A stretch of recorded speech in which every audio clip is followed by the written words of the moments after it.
Fast, focused, and fearless. Here's everything you need to know as you jumpstart your day. I'm Pauline Verzosa.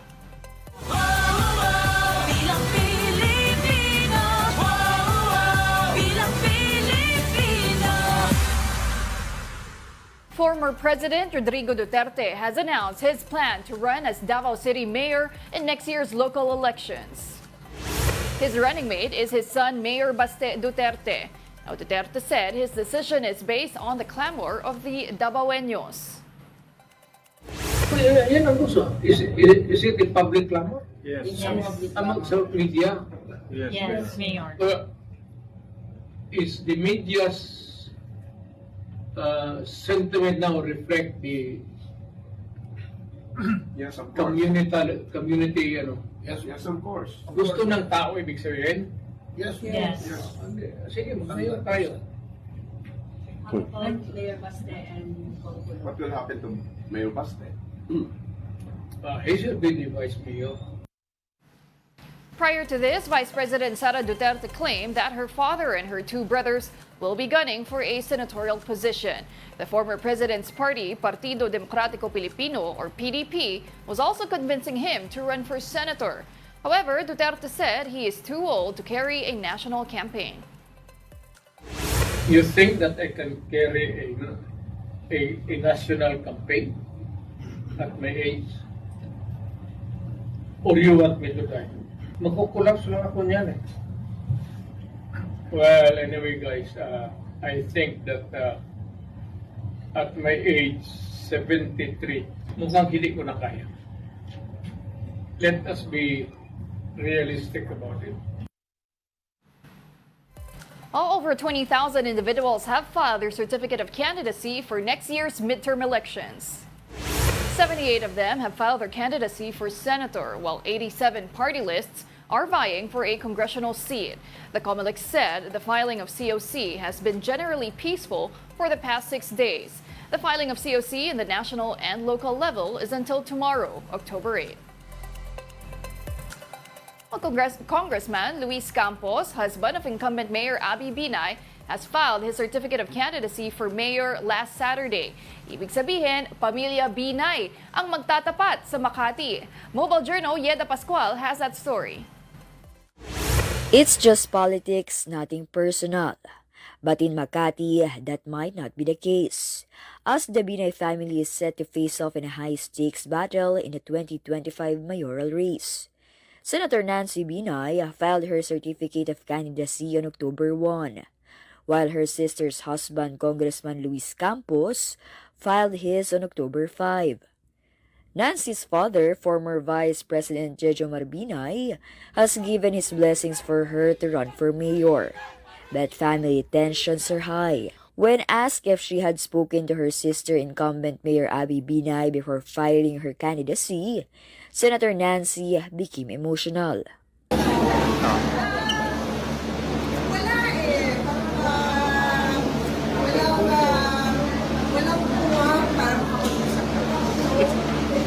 Malungkot, di ba? Pamilya pa rin kami, di ba? Mas mangingibabaw yung pamilya natin. Sa akin, hindi ko kalaban ng kapatid ko. Walang Binay sa balota. So, hindi kami magkaaway. Mayor Binay had previously told the big story that she was hoping and praying that her sister Nancy would not run for mayor. But when asked, Nancy said she hoped her brother-in-law wouldn't run either. There's still that possibility na mag-usap siya ng kapatid ko at siya na mismo magsabi dun sa asawa niya na huwag ka nang tumakbo. Bigay na natin ito kay Ate Lila. Senator Nancy's decision to run for mayor didn't sit well with Mayor Abby, who took to social media minutes after her filing using the hashtag #BeNice, a slogan that happens to be one of Nancy's own campaign taglines. On October 5, Congressman Luis Campos filed his certificate of candidacy for mayor, joined by his wife Mayor Abby and his running mate for vice mayor, Congressman Kid Peña. When asked what advantage her husband had over her sister Nancy, Mayor Abby's response was straightforward. Ano daw advantage niya? Yes, ma'am. Ako ang advantage niya. Yeah! While the family rivalry continues, Nancy Binay still hopes for a resolution and stands by her sister's Senate run. There's always hope. Kailangan lagi tayong umaasa na at the end of the day, magkakaayos na po.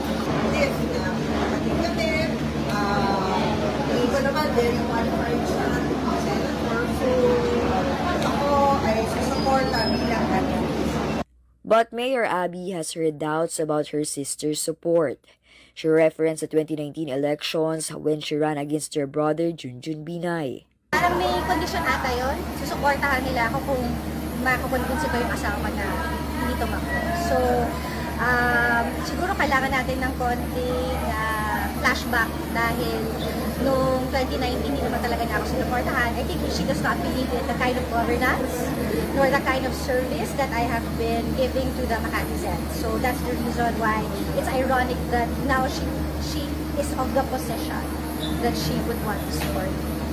And when it comes to the family tension, Abby prefers to keep some things out of the public eye. Kumbaga hindi naman kailangan ng pag-usapan pa kung ano talaga yung problema namin sa pamilya. Sana huwag na mong pag-usapan ang Binay. Ang pag-usapan ko ay plataforma, ang pag-usapan ko anong nagawa at ano pang gusto.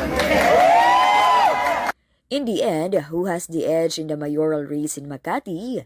Both sides agree. Let the Makati Zens decide. Mobile journalist Yeda Pascual. We are One News. Let's now take a quick look at today's other headlines. In the Philippine Star, South Korean President Yoon Suk-yeol arrived yesterday in Manila for a two-day state visit. Yoon is scheduled to meet with President Marcos to discuss bilateral ties and to attend a business forum. His visit to Manila also coincides with the 75th year of diplomatic relations between the Philippines and South Korea. And in business world, bank lending growth hit a 20-month high in August as shown by data from the Bangko Sentral.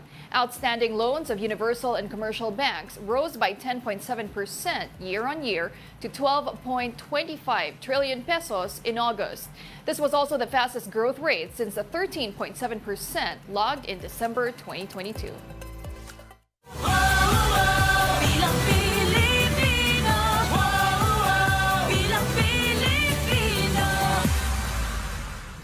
Pasig City Mayor Vico Sotto has filed his candidacy for his re-election bid. He will be running with incumbent Vice Mayor Dodot Jaworski for his third and final term as Pasig Mayor. Sotto is expected to face Sara Discaya, the wife of the owner of St. Gerard Construction, Pacifico Discaya. Now, he criticized Discaya for deciding to run against him because he, quote, provoked them. Anong klaseng intensyon, anong klaseng motibasyon yun para pumasok sa politika? That is very stupid to say. Again, inuulit ko, nauna yung mga investigasyon kaysa sa pagpasok nila sa politika. Over at Naga City, former Vice President Leni Robredo has filed her candidacy for mayor. She said she wants to bring back the trust of Naga residents to the government.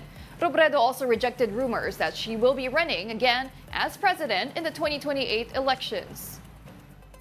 Tingin ko hindi ako magiging effective mayor pag ang iniisip ko kaagad yung 2028. Kasi baka lahat PR na lang yung gawin ko.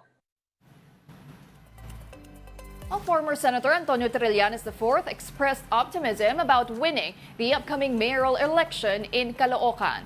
He also called his political rivals corrupt political dynasty. Here's an excerpt from his interview on The Big Story. Talk us through what you think your chances are.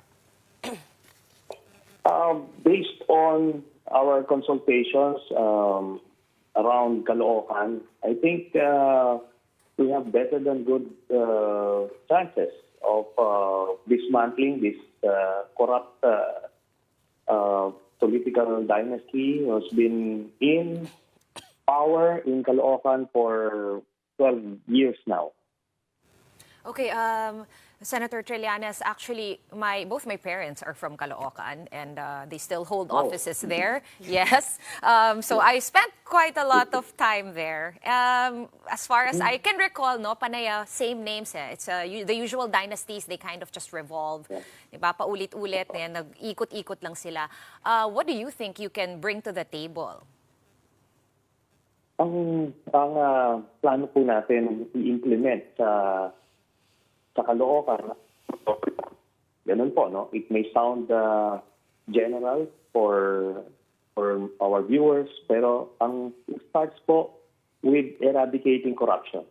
Pagka tinanggal po namin yung corruption sa City Hall ng Caloocan, we would free up at least 2 billion pesos. At itong 2 billion pesos na to annually na nakukurakot ay marami pong mapopondohan ng mga social programs po yan across different sectors. Okay, to be fair though, Senator Trillanes, napakadami na rin po nagbago sa Caloocan, no? In the past, I guess, 40 years, I should say, since I've been alive. Where do you plan to take this? Because before, kasi panay opisina, di ba? Panay mga warehouse, napakadami pong negosyo. What's a plan for businesses, to be able to support you fully? Okay, ito po, no? Contrary to the impression na sinasabing maraming nangyari, of course, from, let's say, back in the 80s, talagang kaunti lang naman yung population. But relative to the different cities, talagang pinaka-backward ang Caloocan dito sa Metro Manila. Doon po ang may pinakamaraming mahihirap po sa mga depressed areas. So we plan to change that. Ngayon yung sinasabi ko, it starts with eradicating corruption. Yan po, pagka nalaman po ng mga negosyo that iba na ang sitwasyon sa larangan ng governance, ma-attract po sila. But we will do more than that. We will be waiving off yung mga permits and real property taxes and other business taxes for new businesses.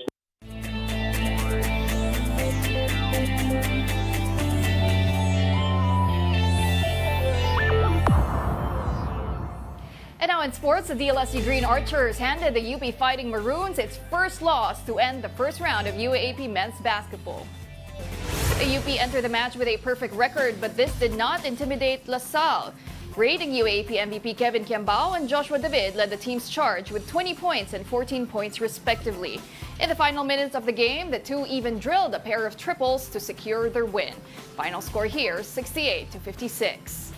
And before this, the UE Red Warriors claimed another victory in a nail-biting match against the Adamson Soaring Falcons, 63-62.